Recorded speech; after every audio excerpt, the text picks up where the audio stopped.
गुस्से जी हालात में कॾहिं बि पंहिंजे घर वारी या घर जी औरतुनि सां पेश न अचिजे। गुस्से जे वक़्त में मर्द जो पहचान थींदी आहे त केतिरो पाणी में आहे।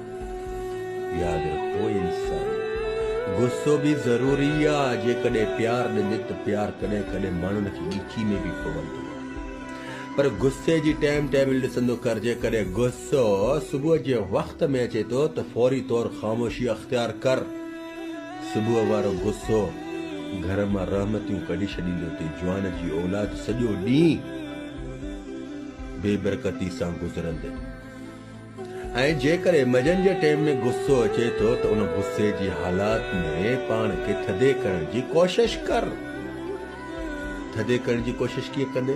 जा त घर खां ॿाहिरि निकिरी वञ 15-20 मिंटनि जे लाइ, जा त घर में वही ॼंगू हेठि करे ज़मीन खे छिताए ॾिस। गुस्सो जल्दी ख़तम थी।